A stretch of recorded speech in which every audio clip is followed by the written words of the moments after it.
A significant victory marred by an alleged ugly remark. Inter Miami is off to the international break under less than ideal circumstances, despite the team delivering on the field. Hello, everybody. Welcome back to Miami Total Football Radio, aka Miami Total Football Radio. My name is Franco Panizo. I am 1/3 of your hosting team. On this week's pod, we usually have 4, but we're at 3 this week. Jose Armando and Andrea Yanez are both in the house. And unfortunately, we can't just stick to football this time around because there was an alleged ugly incident in Inter Miami's most recent victory. We will dive into what we know, our thoughts on the whole situation, and what it all means going forward for the team, as well as just in general in MLS and overall. We will, of course, dive into the victory, which is a big victory. It's been overshadowed a bit, but it is a big victory for Inter Miami because they are now above the playoff line. We'll dive into the playoff outlook, 3 games left in the season. Of course, we will also talk about some of the performances in there. And this should be a relatively shorter pod because there's no game to preview for a couple of weeks. So there will be no preview segment here. So I will just introduce my 2 co-hosts, starting with Jose Armando. Jose, how are you doing today? I'm doing all right.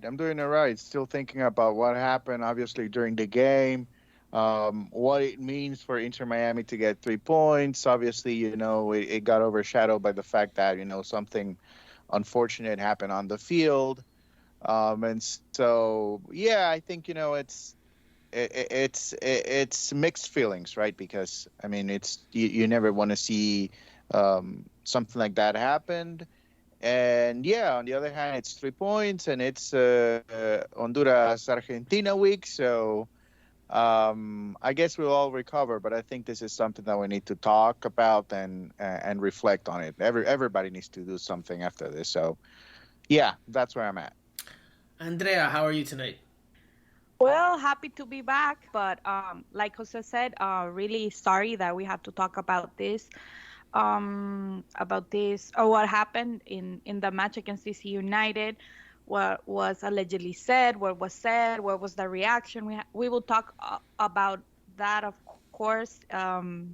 It's a difficult subject, but we need to talk about it. And instead of talking about the playoff hopes that Inter Miami have, now in reality, because I haven't been in the podcast for 3 weeks in a row, but now I can say they are in the playoff race in reality. So I'm happy to be back with you guys. So we will talk about all those things and more on this week's episode.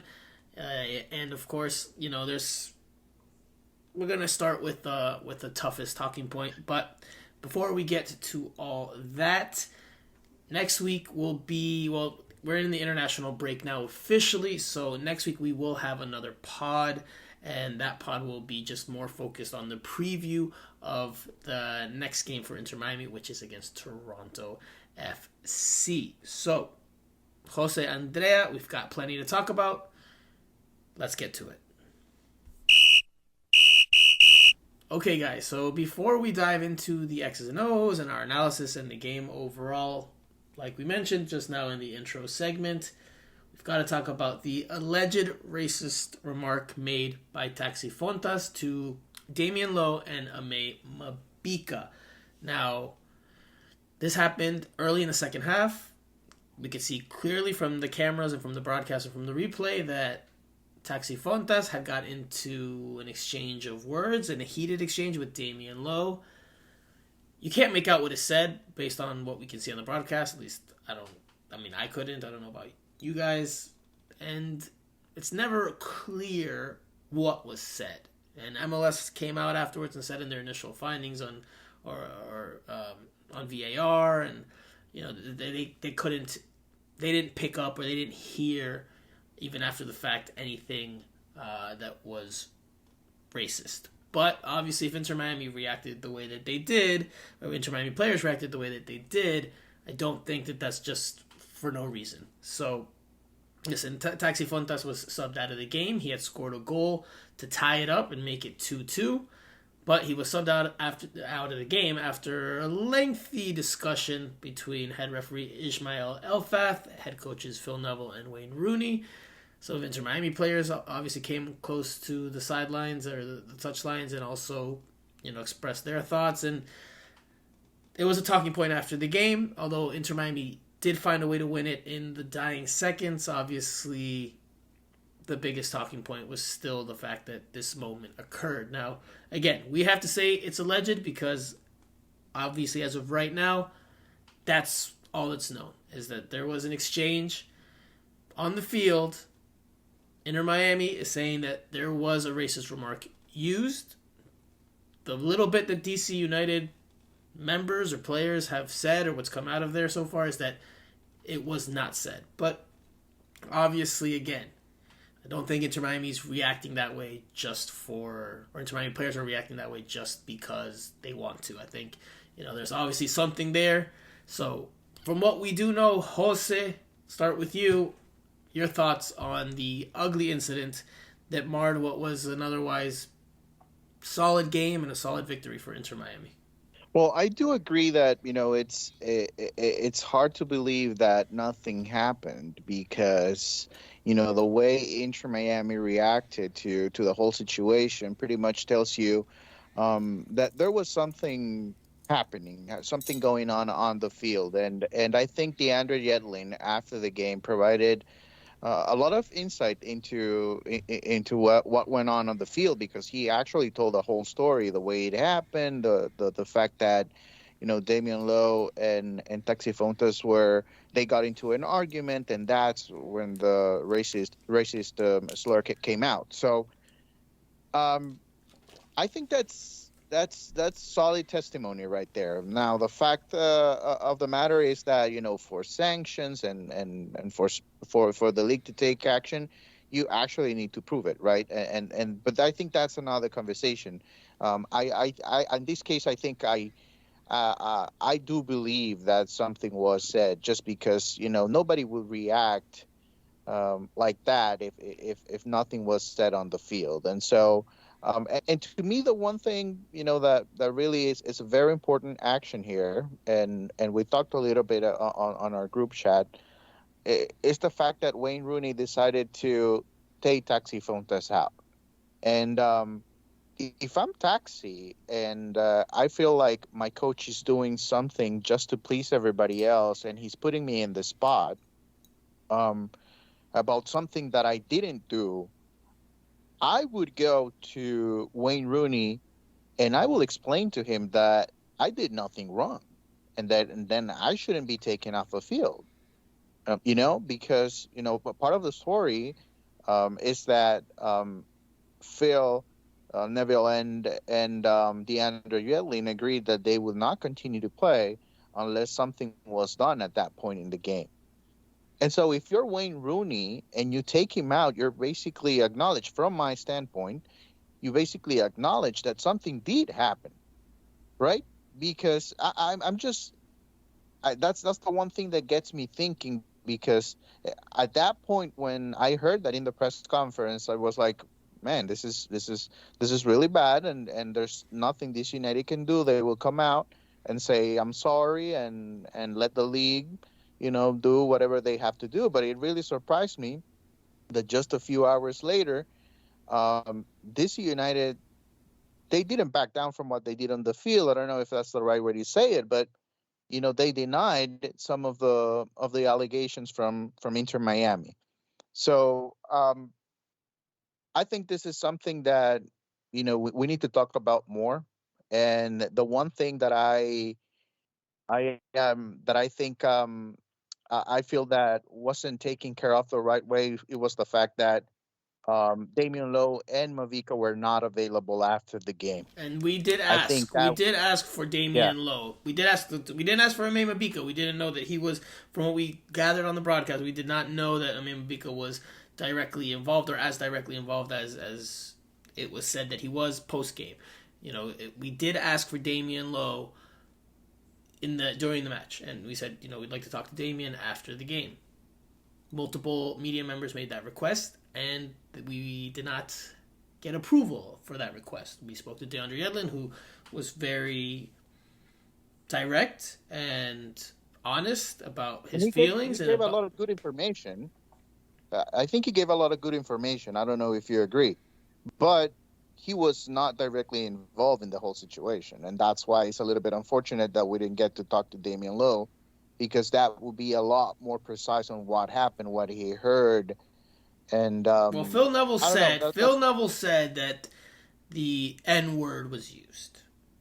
That's what Phil Neville said at postgame. So that's what Inter Miami is alleging.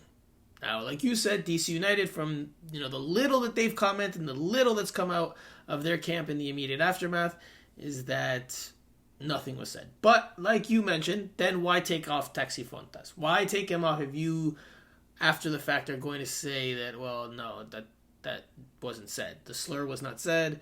Why take him off? Was it because Inter Miami wasn't going to play otherwise? I mean, but that doesn't really make much sense because DC United is eliminated, so it's not like they had to play the game yes or yes to fight for their playoff lives. So I agree with you there that taking Taxi Fountas out is a sign, or could be interpreted as a sign, of an admission of guilt. But again, from what we know right now, from what MLS has initially put out, and they will do a more thorough investigation, but the initial response, am I making a mistake here? Was it MLS or was it Pro? Someone came out after the game and said that from what they both did. Okay, so Pro by one side, and that is for the people to know, those are the referees, and then MLS came out with their own statements too. And from what was said so far was that the referee also answered some questions from the media. And from what was said, or what's been reported so far, is that no one besides the players and people involved heard the slur. Like, it wasn't heard on the broadcast, but it wasn't heard on any mic, VAR, none of that. None of that was able to confirm that the slur was used. Again, based on Inter Miami's reactions, something was said. Clearly, something was said. Now, we'll see how MLS handles it. Something DeAndre Yedlin said he's going to keep an eye on going forward. He even posted an Instagram story on his profile, and kind of saying the exact same thing.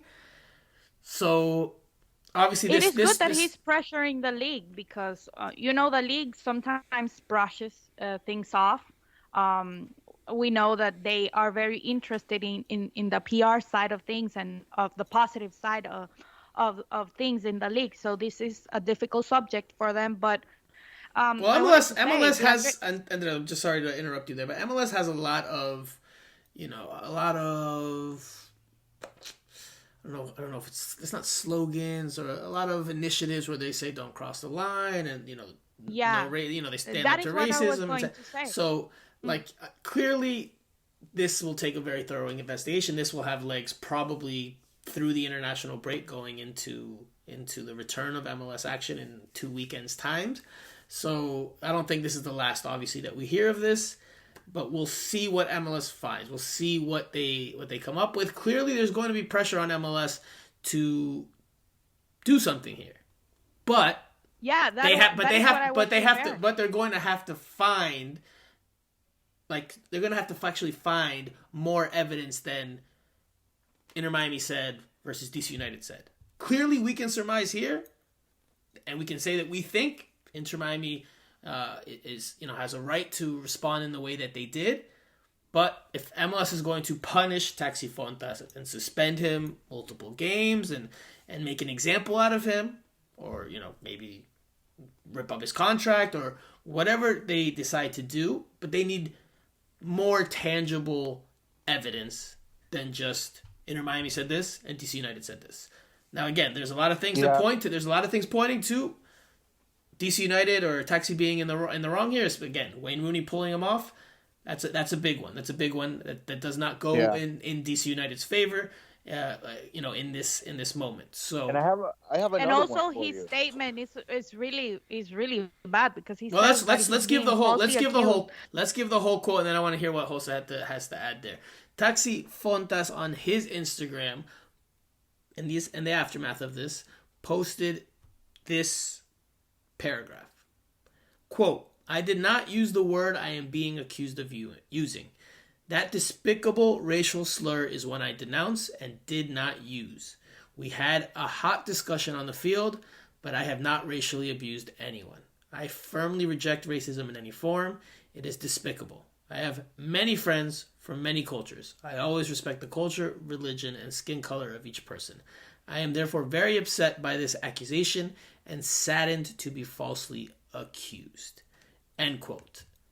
Okay, so we're in he said territory. And again, we can deduce a lot of things from the outside based on the reactions, but when it comes to actually proving whether that's what was said, that's what MLS is up against. That's what they're going to have to really walk a fine line here. Because yes, there's going to be public pressure, and there's going to be, if they come out and don't give Taxi Fountas any punishment, then a lot of people will be critical of MLS.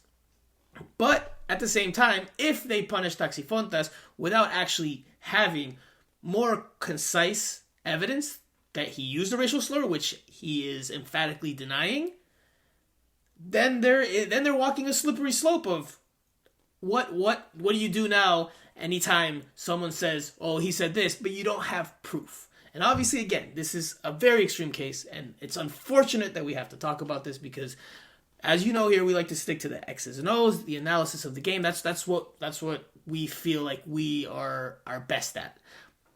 But we have to talk about this. We can't ignore this. We have to address it. So, Jose, what did you want to add with regards to this topic?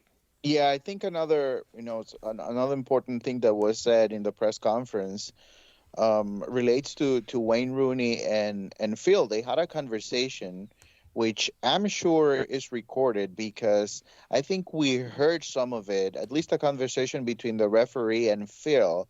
We heard some of it in the broadcast, so I'm sure MLS will have that as evidence.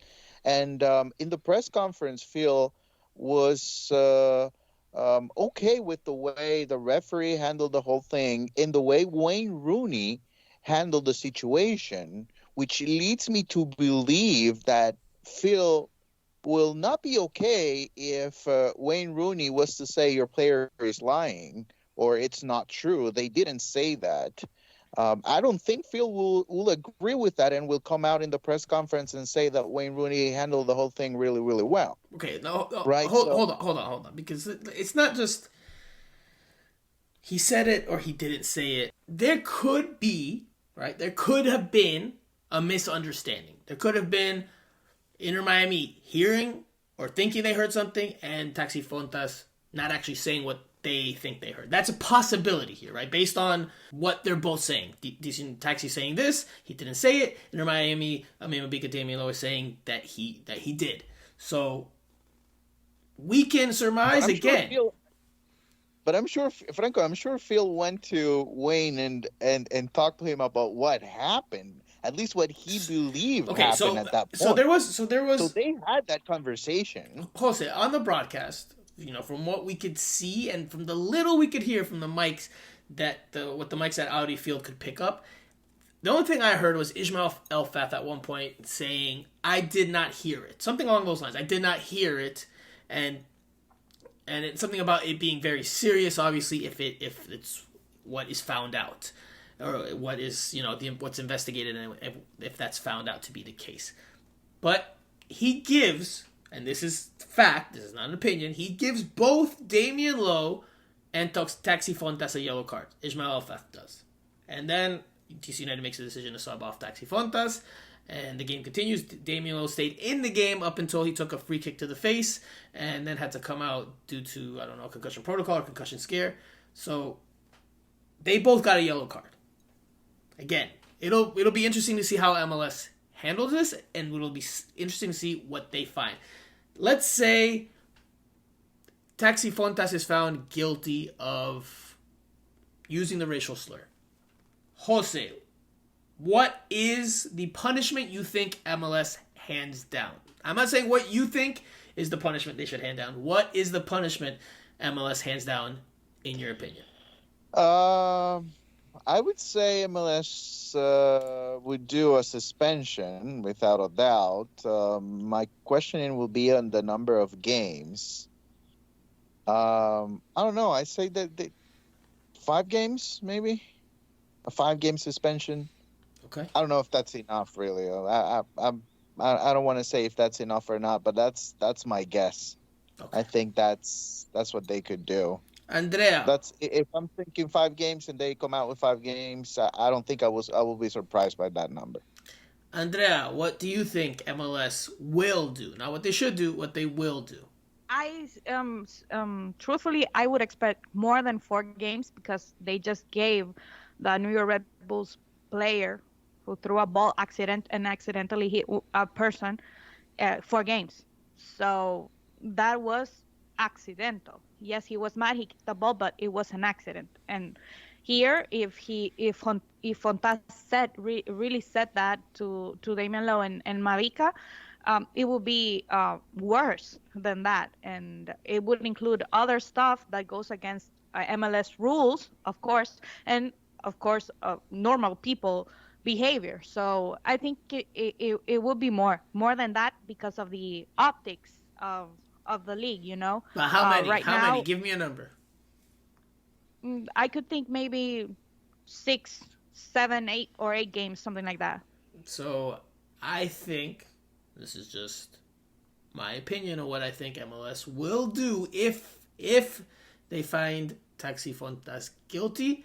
I think it'll be much more extreme than both of what you guys are saying. I think it could be a half a season suspension from games, probably could train, to ripping up his contract. One, I see one of those two as the possibilities here. But we haven't seen a real punishment from MLS. There's been other incidences where allegedly a player has said something. I think the Portland Timbers are one of the most recent examples, but it's never really been found out to be the case, and there's never been a severe punishment.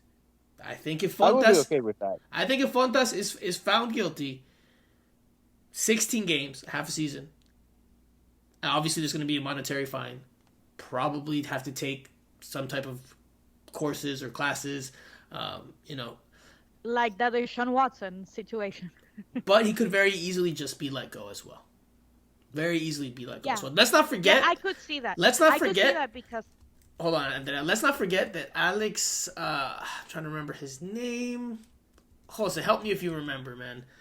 Alexander Katai. Alexander Katai. 2020. He was cut by the LA Galaxy over his wife's racist and violent Instagram posts. Not something he said, something his wife said on social media. So that is probably the most extreme example or the harshest punishment that we have seen from an MLS team or MLS when it comes to racism. That is the most yeah. that's just the biggest example or the harshest. Yeah. Yes. So that's Yeah. listen, and that came from the LA Galaxy. We haven't even talked about what DC United could do if he's found guilty. Listen, if one team has released a player over a wife making comments on social media, and then we're talking about an actual player doing it here, I think it's going to be a very tough situation to see Taxi Fontas in MLS. 16 games minimum, but I think it could be a lot worse than that. Do you guys have anything else you want to add to wrap up on this topic before we move on to the actual? For me, it's also about the players. I think it's good that when something like that happens, you don't think twice, and you tell people that you tell the referee, you tell your coach that you're not comfortable with that, and I think that's important. I think it's an opportunity for everybody, and especially for MLS to set the record straight, because I asked yesterday Yetling about MLS. They do have a lot of campaigns, but I think the campaigns are very important. But when something actually happens and you need to take action, then that's when you really show how committed you are. And so I commend the players. I think they did the right thing calling this out if they're feeling uncomfortable, and I think they did the right thing. And so hopefully, if indeed happen, if this indeed happen, then we can see some action from the league that will help the league grow not only on the field, but this will help them grow in so many other ways. It's an unfortunate, it's an unnecessary, and it's just an ugly moment in what was an otherwise solid game for Inter Miami and a solid day for Inter Miami because they got outside help. They were able to move above the playoff line. My final thoughts on just this overall is that it's 2022. This still happens, and having to ask professional soccer players about this happening on the field as opposed to the goals they scored, the goals they gave up. It doesn't sit well with me, and I'm sure it doesn't sit well with anybody or most people because obviously we're there to watch 22 players plus run around on a green rectangle and try to put the ball into the back of the net. Like it's at the end of the day, it's meant for our entertainment. Yes, we take it seriously and professionally in terms of the results and where players stand. But at the end of the day, this is for fun. This is for entertainment. And to see it get to this point, obviously, is not what anybody wants. And it's just, it's a shame. It's a shame, especially at this late point in the season when the focus should be on Inter Miami really making this push for the playoffs and being within 3 games of accomplishing something that many of us, many listeners, many people in the MLS world thought was impossible. So we will switch gears now. Inter Miami wins this one 3-2. 3-2. Another late goal for what I dub the heart-stopping Herons. This time it comes from Gonzalo Higuain in the 94th minute. Now Inter Miami also got a brace from Leonardo Campana in this one. DC United got goals from Christian Benteke and again Taxi Fountas. So Inter Miami pulls it out late. They moved up to 7th place because the Columbus Crew, who were in that position at the start of the day, they gave up an equalizing goal in the dying seconds of their match, their home match against the Portland Timbers. Essentially what was the final kick of the game. So Columbus gave up a goal late, Inter Miami scores a goal late. That pushes Inter Miami into 7th place. Now Inter Miami, once again, has destiny in their own hands. If they win out, which is a tough task, but if they win out, nobody can catch them. Nobody behind them can catch them. That's if they win out. Tough task still. There's some tough games on the schedule, but focusing on this match, Jose, your thoughts on Inter Miami coming out on top? I think you're going to be surprised, but I did not like the way they played. I think the one thing, that I think it's a common denominator in the games that they won against Toronto, the game that they won against New York City FC and now against DC United, is that they do capitalize on mistakes. And I think that happened yesterday, except for the third goal. I think the first 2 goals, I mean, those are gifts from the goalkeeper. Ochoa? Is he Ochoa? Yes. Yes, Ochoa. I think, it's just bad goalkeeping. And so, but I give them credit for that. I think, you have to take advantage of mistakes. But I didn't like the game as a whole.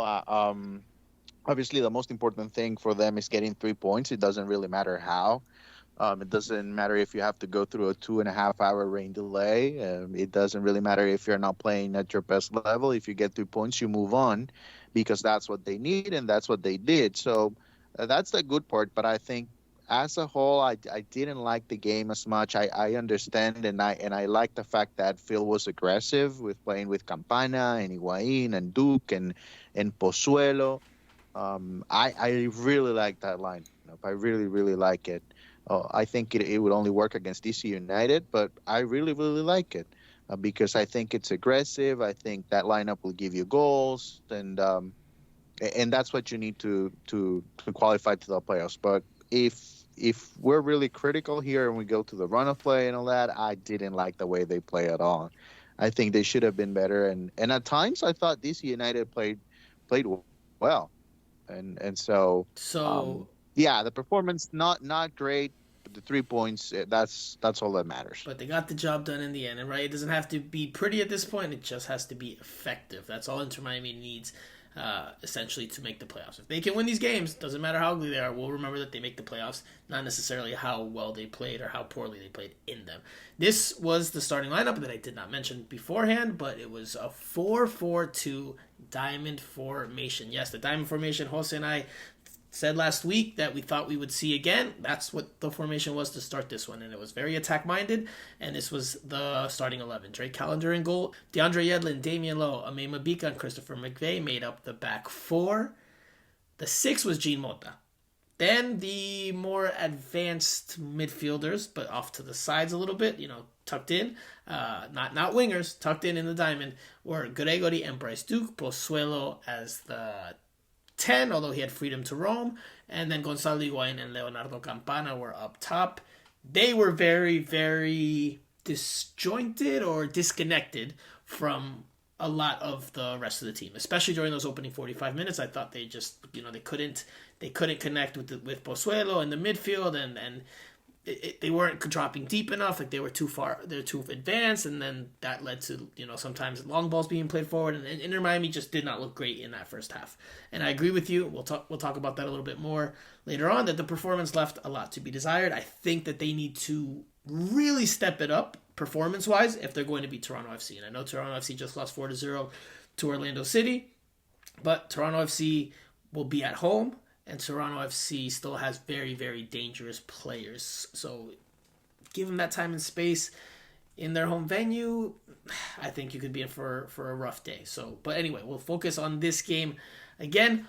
Andrea, what are your thoughts overall on the match and Inter Miami pulling it out late? I really like the formation because this was what we've been talking about, that could be a best formation for Inter Miami during the season. A little bit more attack-minded, but I agree with Jose that they didn't play well. The beginning of the game was bad. They took time to settle in. I guess that happens to Inter Miami every time. Then you see the real Inter Miami in the second half. But I think this team has potential. Like Jose said, it was against DC United, who are very limited. You can see Rooney's hand in some of the plays, but are very limited in other aspects. But I think this team has potential, especially not just for the season, but for the future. Most of these players are coming back next year, so I guess Inter Miami has a bright future if we continue to see this type of play, this type of formation with the players that they have available. Also, Campana's brace, I was happy to see him score again, and that is what a 9 should do. It doesn't matter if it's pretty, if it's technical, if it's beautiful. Campana did his job, and that is why his goals had helped Inter Miami when Gonzalo was not doing so well. So his goals have not been as beautiful as the ones that Gonzalo has scored, but these two were important. And what to say about Higuain? Higuain, in this podcast, since I'm a member of the podcast, I have always defended him, and this is what I meant. Higuain, he has played at the highest level, and if I had to choose a player to be there, like he has shown these last two games, and he showed on this game against DC United, it's him. He's going to find a way. He's going to find a space. And in this league, you need players like that. And I'm really glad he took the team under his wing. And by his hand, Inter Miami can finally say that they depend on themselves to go to the playoffs. So I am happy with what I saw. It can be better. It should be better because these are good players. If you see the lineup, Duke, Pozuelo, Mota should play better, but maybe that comes with time. I don't know if it's going to be enough or if he is going to use the same formation against Toronto because, as you said, it's difficult. It's the last game, and Toronto will want at home that they have, so they will want to win, even though they are already out of the playoffs. So it's gonna be hard, but maybe they can I would build say, up. I want to say one thing for my fellow Hondurans or people that have been watching MLS for years. This United is so bad that Andy Najar is playing as a left back. Man, Left it was back. when I saw Yedlin pass through Nahar, I was like, what the hell is Rooney thinking? Andy Najar is a right back. Well, he was a right back. He plays as a right back just because he's playing for DC United right now. He should be playing as a right back in DC United, but he never played as a left back. He's playing way out of position, and I think the third goal showed it pretty Yeah, clearly. yeah. It is a bad team. That's a bad team. It is a bad team. But listen, we talked about it was going to be hard because sometimes bad teams, people think, oh, they're easy or they're already out. The same thing will happen with Toronto because these teams are eliminated, but they don't want to seem so bad. And when they win, if they can ruin the party for someone else, they're gonna do it. And DC United almost did it because if Miami had tied, we would be talking that they didn't take advantage of what happened in the Columbus Portland match. So a draw wouldn't have necessarily doomed Inter Miami. They still would have been within striking distance, and they have the tiebreaker over Columbus as of right now. So a tie wouldn't have doomed them. Would not have. But anyway, that was your Honduran highlight moment on this week's podcast because Andrea and Jose always have to bring up some Honduran in some way, shape, or form. They just always have to do it. Now, But that Andy Najar is a right back, right? yeah, You yes, remember him yes, from yes. early DC United. Yes, and I remember him last year Yeah, going it's shoulder to shoulder with Higuain on a 50-50 and knocking Higuain, who's much larger than him, over. And I swear to you, I'm not even joking. I think that was one of the moments that maybe opened the eyes of the coaching staff. And after that was when Higuain was like, he was put on that fitness program or that program that, he set out several games for. That it was in that moment in like May to June. And I think that moment was one of them because Andy Najar should not be knocking over Gonzalo Higuain in a 50-50. That should just not be happening. But anyway, something that you guys have not noted that I think needs to be noted because DC United did look better for large stretches of this game is that this was the first time Christian Benteke and Taxi Fountas started together, if I'm not mistaken, for DC United. And Taxi Fountas has been very productive in MLS. He's been productive against Inter Miami. And Christian Benteke, obviously the Belgian striker, incredible pedigrees, played at high levels in Europe and with the Belgian national team. So to have two players of that quality on the field in the attack, yes, they might not give you a whole lot defensively, but they obviously give you a bunch of quality, and I think that played a part. But I agree with you guys again that Inter Miami, well, I guess Andrea did not say this, or as clearly as Jose did, but Inter Miami, from the performance standpoint, just did not look great for much of the game. And look, against Chicago Fire, they were punished. And they weren't able to overcome it. This game, they were able to overcome the lack of higher performance levels. Got to do it again against Toronto FC, away from home. That's the last away game. You've got to play better. I don't think you can get away with it again, especially with Toronto FC playing free, Toronto FC, being eliminated from the playoffs, and Toronto FC having, again, quality players that can hurt you. So, anyway, let's stick on this game. Higuain comes good again. He now has 13 goals on the season. I'm feeling really good about my preseason prediction that said he would be the... No shame. Hold on. Here we go. I knew that was coming, but hold on. But I'm feeling really good about my preseason prediction about Higuain finishing as both the top goal scorer and the team MVP because I think he's the clear-cut front runner in terms of the MVP race. I don't think there's anyone that will match him unless something wild happens over these last three games. And Campana's, I guess you could say Campana's within striking distance of Higuain for the lead in goals, but I don't think Campana gets there. I think Higuain holds on to his lead there. Now, yes, in the summer, that prediction was off the board the minute you said he should retire. He's no longer a player. I mean, off the board immediately. 1 second after that. So come on. Come on. Listen, I said it after the game against Dallas, and I noted, I was like, maybe the Heat on, I think it was July 4th that they played. I was like, maybe the Heat in Dallas really took a toll on him. It was his first start back in a long time. I definitely said that on that podcast. 100% said that. So there you go. Yeah, you but go. And to that point. We have witnesses that we always maintain, even though Gonzalo Higuain was on the bench, that he should be a clear starter over anyone. Well, I don't think he should have been a clear starter over anyone, given his form in the first half of the season. The form he's in now, incredible. He has 11 goals, and I forget how many games now. Clearly, he's among, if not the hottest striker in MLS right now. And I know you're going to say, Andrea, Romel Kyoto, the Honduran, but no. Romel Kyoto, Jesus Ferreira. No, Gonzalo Higuain is red hot, man. Red hot. He's good. He's good. Listen, he's good. And the thing is that his goals have been important because his goals right now in the last games that he has scored, his goals have turned into points to Inter Miami that have them. They're proving decisivos. Within distance. Están haciendo la diferencia. They're making the difference. They're proving decisive. Now, and you know what's interesting? That he still complains, but we don't care as much now. No, but it's not the same. But it's not the same. No. He's definitely toned it down tremendously. Having Robbie Robinson. Yeah, that is what I was going to say, but I didn't want to be labeled as a Robbie hater because you always say that I don't like him. But yes, because he now has players that he trusts. Ari, he trusts Campana, he trusts Pozuelo, Bryce Duke, so he's comfortable. He definitely has toned it down a good bit. Toned it down a lot bit. And look, Higuain, I just said it. I don't think anyone catches him in the MVP race. I think he still holds on to the goal-scoring lead. What do you guys think? Does Higuain finish as the MVP for the season, regardless of how this finishes out? Andrea, and then Jose. Andrea, you go first. Yes, 100%. I think he does.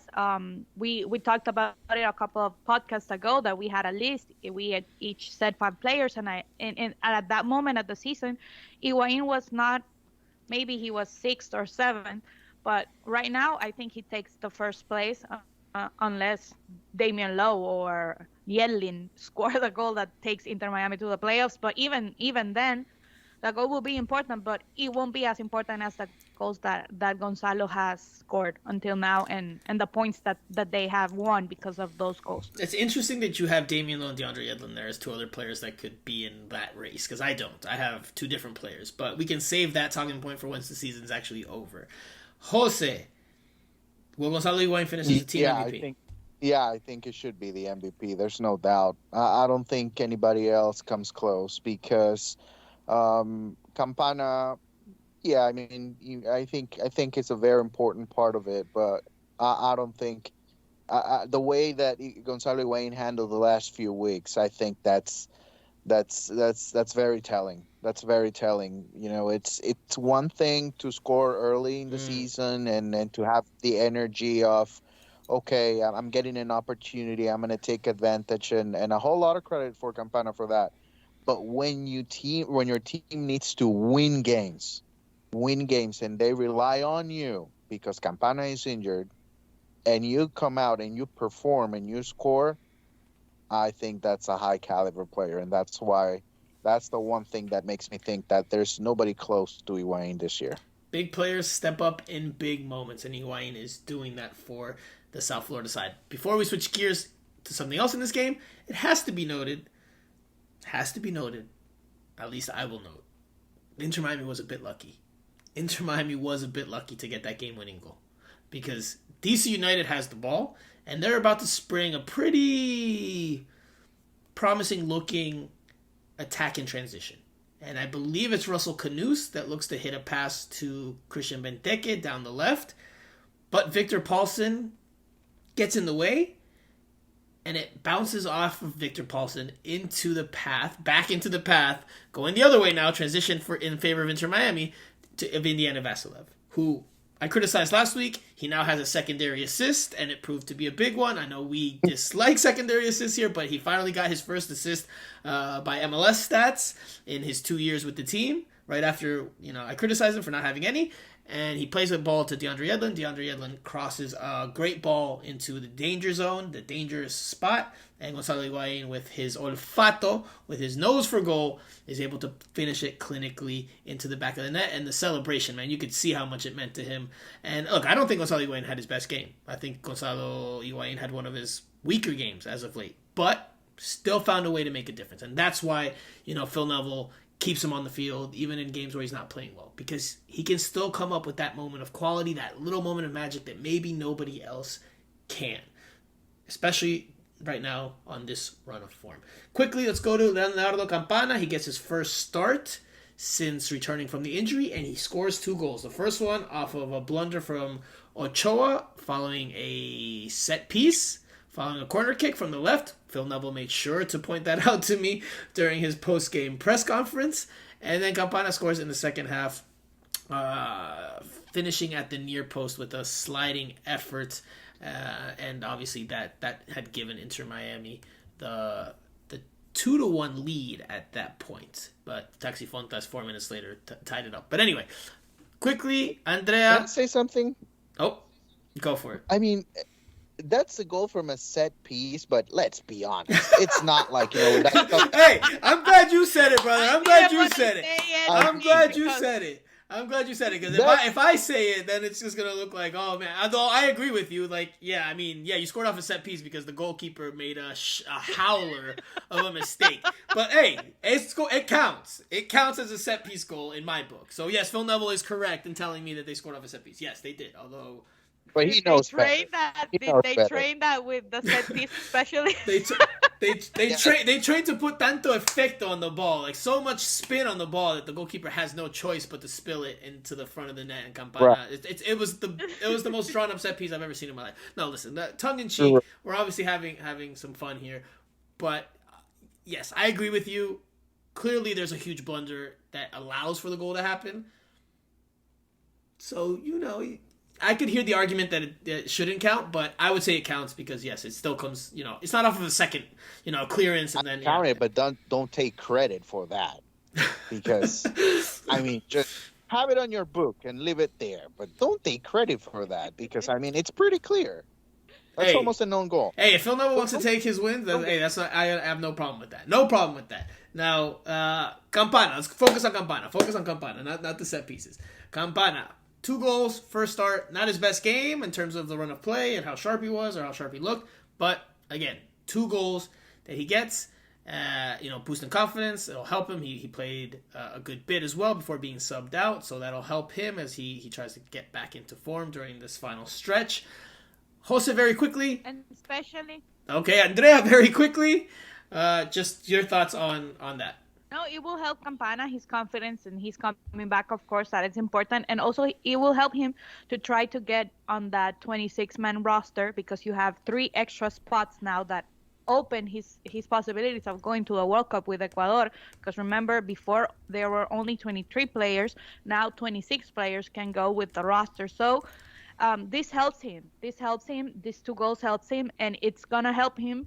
And I guess he's motivated also to help Inter Miami to maybe get to stay here. I don't know what his contract situation is. I know he has an option to stay with Inter Miami if they decide to buy them. But listen, Campana has a lot on his plate to think about his future, about the World Cup.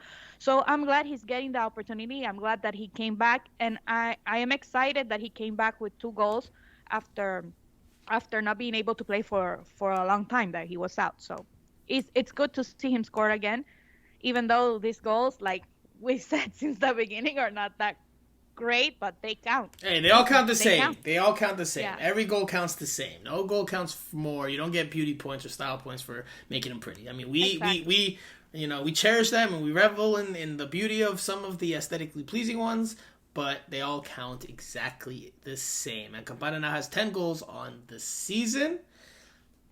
That second one, I mean, Pozuelo should have scored, but Pozuelo couldn't get the shot off, and the ball ended up back at Campana's foot, because Campana played the pass to Pozuelo for what should have been a simple finish, but again, the Spaniard couldn't get the shot off. It falls back to Campana, and Campana just, in a desperate lunge, is able to fire it on frame. I think it hits the near post and gets right in between the post and David Ochoa. So there you go for Campana. A good game to build on. Not a great performance, but a good game to build on in terms of fitness, in terms of confidence, and all those things. And I agree with you, Andrea, that I think it definitely helps his cause for making the World Cup team. I think he's going to make it. I think, given that there's 3 more roster spots now in this World Cup, I think he'll make it. If it was 23, it might have been tougher for him. But 26, I think he's on there.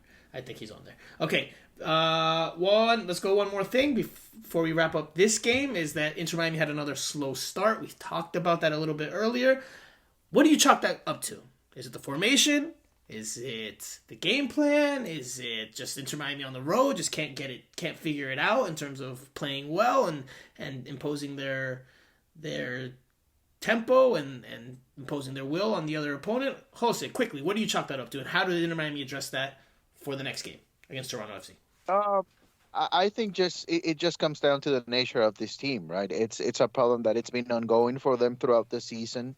I think sometimes it's the lineup. I think sometimes you're more offensive minded, like it happened this weekend, and they struggle defensively because the way you counterpunch in MLS, having a bad defense is having good players at the top. And I think with Benteke playing for DC United, that presented a challenge for Inter Miami, because they were a lot better offensively, talking about DC United early in the game. And so maybe that was something unexpected, but every game there seems to be something that bothers this team, especially when they're on the road, to get going the right way, especially early in the match. So I think that comes within the team. That's something that happens. Those are struggles that you carry on through the season, and you try to move past them. Obviously, the time to address that, because it has happened so consistently throughout the year, it's not now. It's in the off season. You need to find a way to stop that, but I think it's hard to do it on the run, and especially now at the end of the regular season. But they have to stop it against Toronto FC. They can't. I mean, they could. I guess they could, because this team fights until the very last second and always has a chance. But you don't want to keep putting yourself in that situation.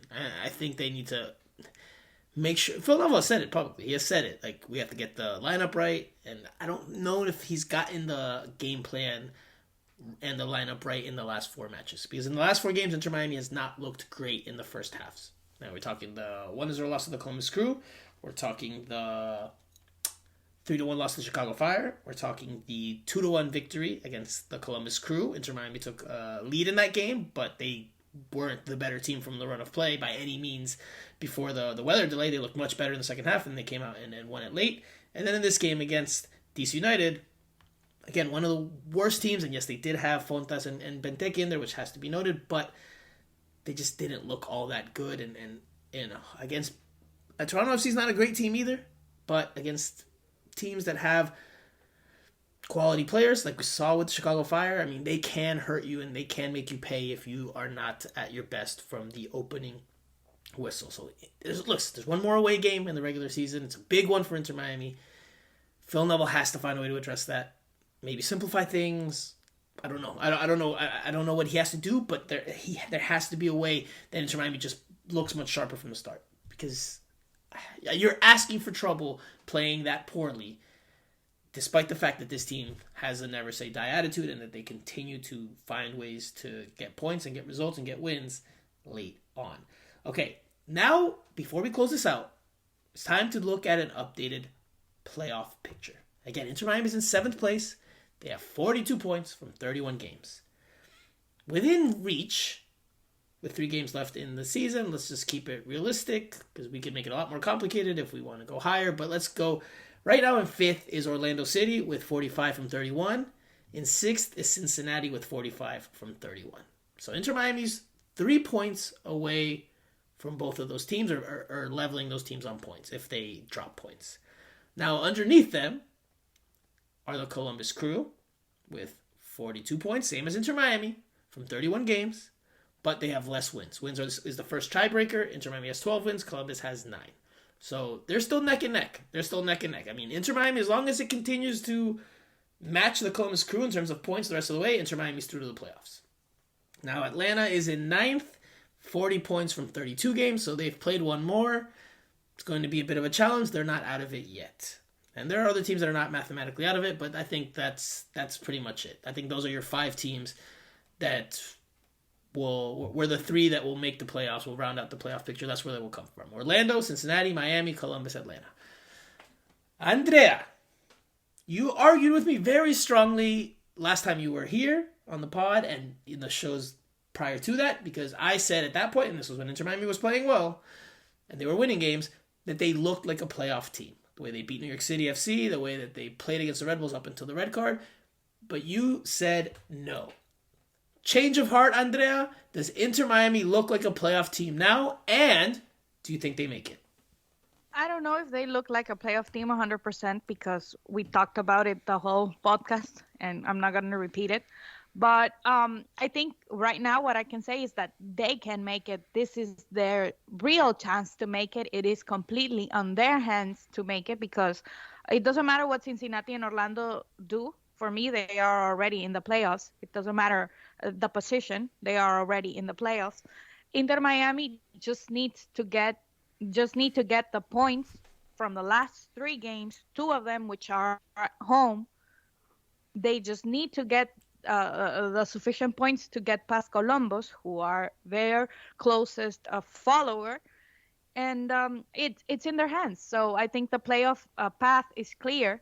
Okay. Do they make it? Do they make it? Do they make it? I'm not sure if they make it because, well, it's a difficult game against Toronto, and if we look forward, it is more difficult against Orlando and difficult against Montreal. But those games are at home. So for me, the defining point for them to make the playoffs is the result that they get in Toronto. So hopefully we will see a different Inter Miami than what we saw at the beginning of the match against DC United, because for me that's the crucial game for Inter Miami to make the playoffs. And I wanted to say quickly that Columbus have the New York Red Bulls, they have Charlotte that is almost out, and they have Orlando. So Orlando can decide who makes it to the playoffs, if Inter Miami or Columbus. Orlando, it's gonna be fun to see. Orlando could also technically fall out in theory if they lose. Yeah, they could also. Yeah, they could fall out. But it's interesting because they are, like you said, they are all fighting. For me, Orlando and Cincinnati are in the playoffs already, but it could change. I wouldn't go that far. But yeah, does my Inter Miami make it? Yes or no? Yes or no?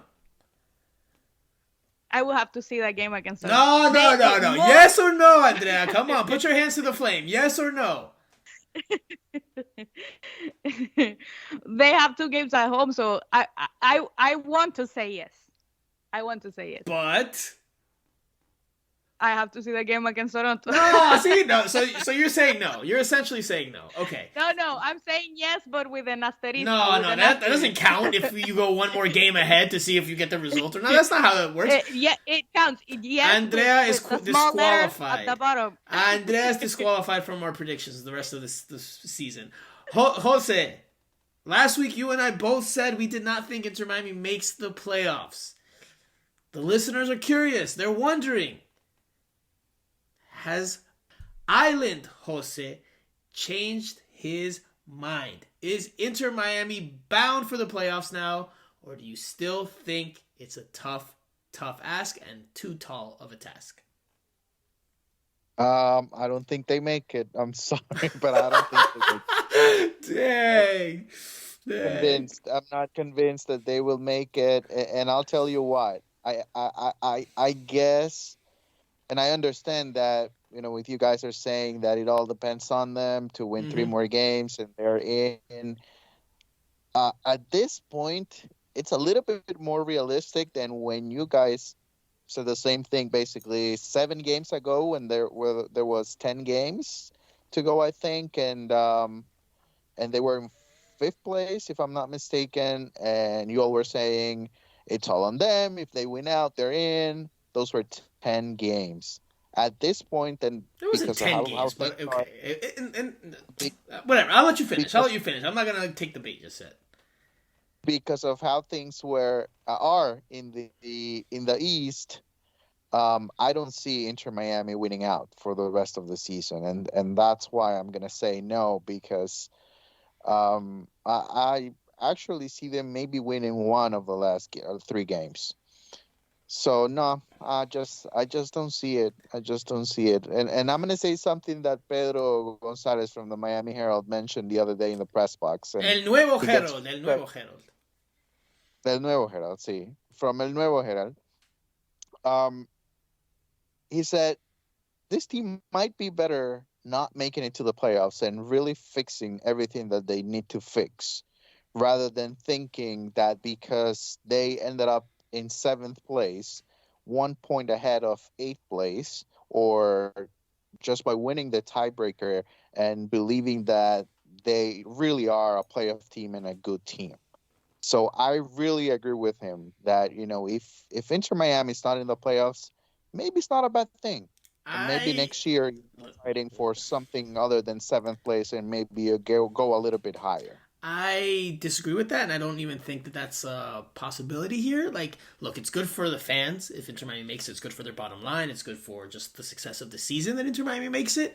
And I don't think that if they make it at 7th place, even if they go on a run in the playoffs, I don't think that Chris Henderson and Phil Neville will be under any illusion that this team is the team. That they don't have to make any real upgrades or changes. They will be if they're claiming that goal was from a set piece. No. Listen, they will claim that they are a good team. No, you can listen. You can say something publicly, but behind closed doors, when they have their meetings and they're talking amongst themselves, they're going to say, "Look, we didn't get enough production from our wingers. We need to upgrade the winger position," and they will do so. This is just an example, right? This is an example, and I'm just supposition here. It's my supposition, but I don't think, and MLS teams across the board, listen, they've gone on runs in the playoffs, and they finish higher than they do in the regular, or they finish better in the playoffs than they did in the regular season. But that shouldn't, and it does not. I would believe it does not really confuse teams, or most teams, at least teams with really good front office people and GMs and management and people in positions of power. I don't think it confuses teams to believe that, okay, just because we did well in the playoffs, or because we made the playoffs, that there's not things to address. And I don't think Chris Henderson would make that mistake. I think that they would look to upgrade the team regardless of where they finish, because right now this team is a 12 wins, 6 draws, 13 losses team.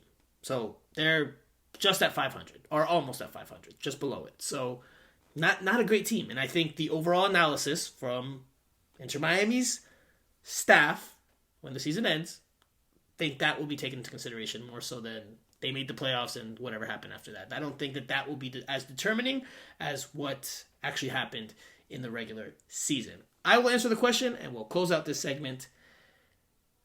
I know how I'm going to come off, but I'm with Jose. I still don't think they make the playoffs. I think there's more of a chance now than I did before, because this team continues to show that grit, that never say die attitude, and that's a wonderful quality to have in a team, because you can never count them out. No matter what, no matter how difficult the circumstances are, you just can't count them out.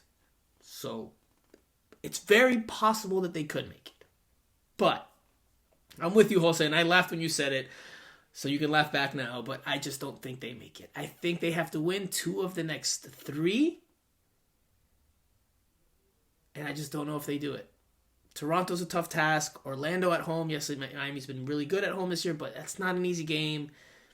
Montreal's not an easy game either. Maybe Montreal plays their backups at that point, because they're 5 points away from first place, 9 points clear of third place. So maybe they have nothing to play for. So maybe you can win that one, but I don't know. I just don't see them beating Toronto, and I don't know if they beat Orlando. I think that could be the real dagger, but we'll see. It's definitely there to be had. It's definitely possible. Not out of the realm of the possibility. And listen, I and Jose will eat crow if at the end of the season they make the playoffs, and then they've succeeded. And then this season is a success, regardless of how it finishes in the playoffs, if they get blown out, or if they make a run and get to the Eastern Conference semifinals or finals. It will be deemed a success, and Phil Neville and the team will deserve their plaudits for making the playoffs, despite being very hamstrung and very up against it with all the sanctions and everything that's gone on. So, all right, let's leave it there. We'll come back for a very quick Q&A session, and our final thoughts. We'll do that after this.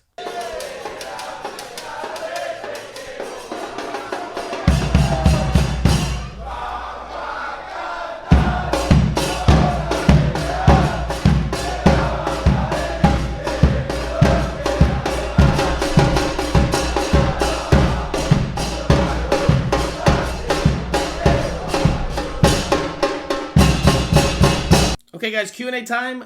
Let's just do one because we've gone long, and I said this would be a shorter pod. So let's not try to push an hour and a half. Let's try to keep it shorter. And it comes from Twitter. If Inter Miami doesn't make the playoffs, what would be considered their best achievement this season? Conversely, if they do make the playoffs, what would be their biggest disappointment this season? Who wants to start? Who wants to take the biggest achievement if they don't make the playoffs? Andrea or Jose? Okay, Jose. I'll take it. But I can, biggest achievement if they don't make the playoffs. I would say Campana if they get to keep him, because I mean that's a young player. They gave him an opportunity, and if they get to have him for the long term, I think he can be a consistent goal scorer for Inter Miami. He has the 1 year experience in the league, so that will be the highlight for me. Okay. I will say, and I don't know if Andrea wants to add anything very quickly, but I will say that they have a foundation now. A foundation of a team. Of a team that fights for each other, that plays more cohesively. It's not necessarily the prettiest soccer. It's not necessarily the most effective soccer. Sometimes it's not even great tactically, but it's a team. And it's a team that fights and believes until the very end, and that they've been able to push to this point is an achievement in and of itself. I still think they need to make the playoffs for us to deem this season a success, but that would be the biggest achievement if they don't make it. That they were able to, in one offseason, have a solid foundation for what's to come going forward. Andrea, conversely, if they do make the playoffs, what would be the biggest disappointment this season?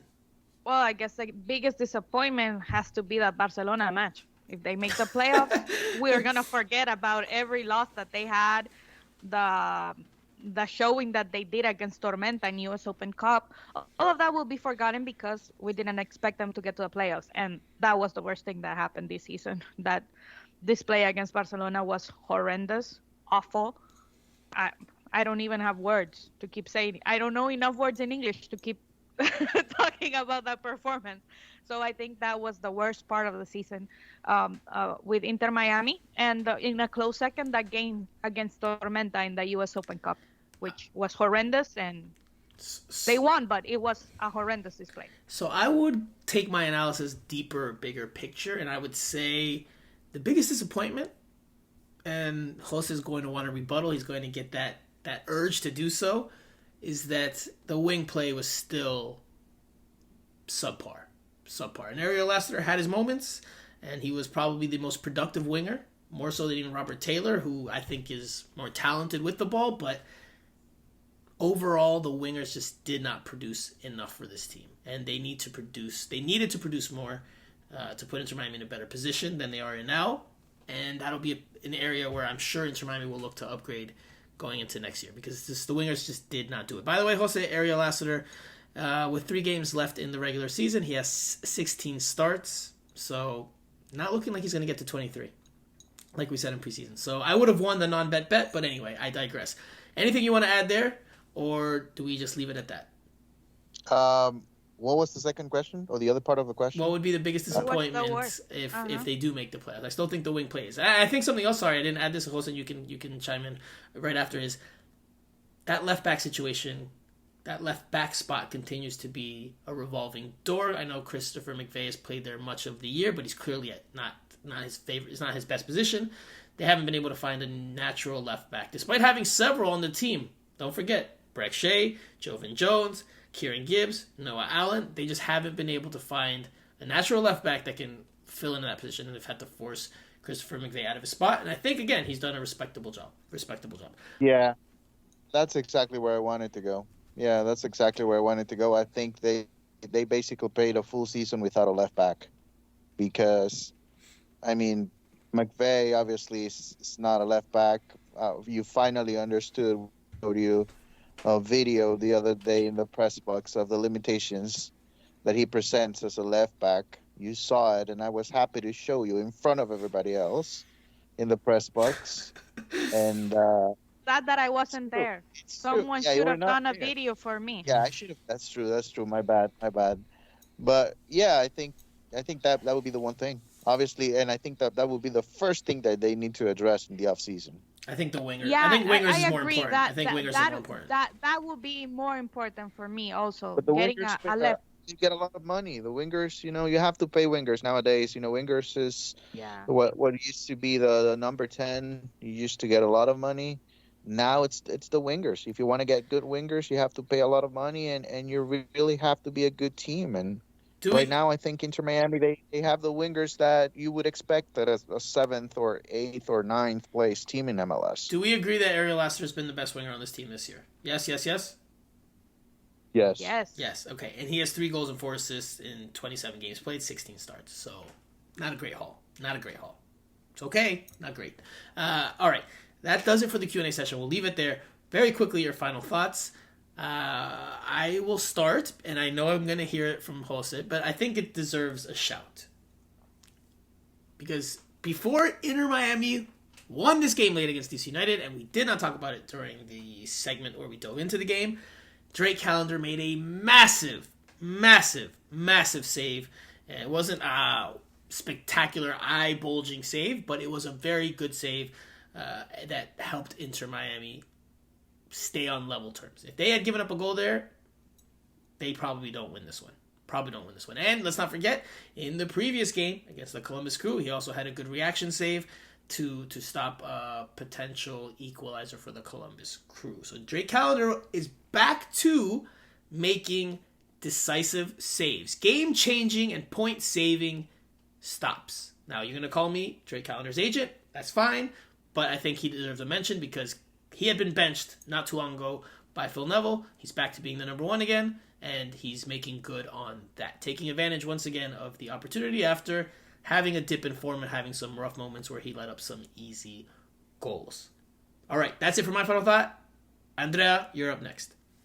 Well, since I know what Jose's final thought is going to be about, I wanted to say that for the first time in a long, long time, on Sunday in Miami, we were all happy because Inter Miami won, but also the Marlins won with Sandy Alcantara, their superstar, and the Dolphins won with Tua, Gesicki, Cheetah, and Jalen Waddle. So it was a good day that 3 teams that are competing won, and it's not a day that you could celebrate a lot in Miami, having 3 wins. So it was a good day for the city. Jose.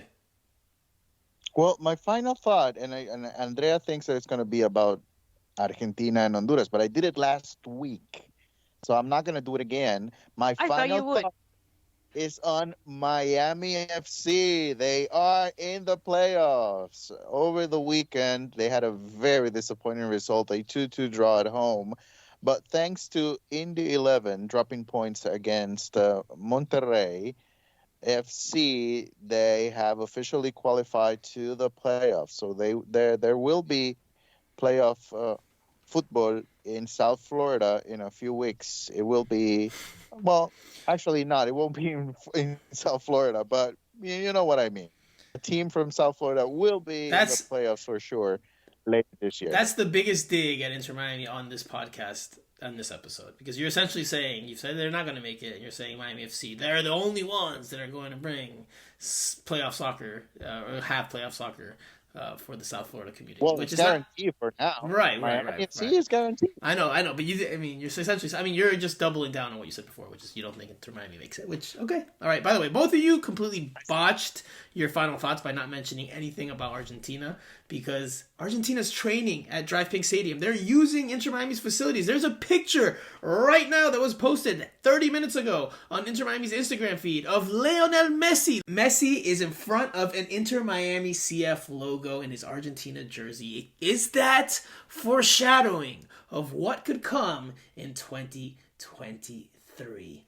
We'll see. We'll see. But anyway, let's leave it there. We've gone on a good bit, closing in on our usual talk time, so this is not that much shorter of a pod at all, but we tried our best. So, for Jose Armando, a.k.a. Island Jose, and for Andrea Yanez, a.k.a. Ajicita, I am Franco Panizo. You have been listening to Miami Total Futbol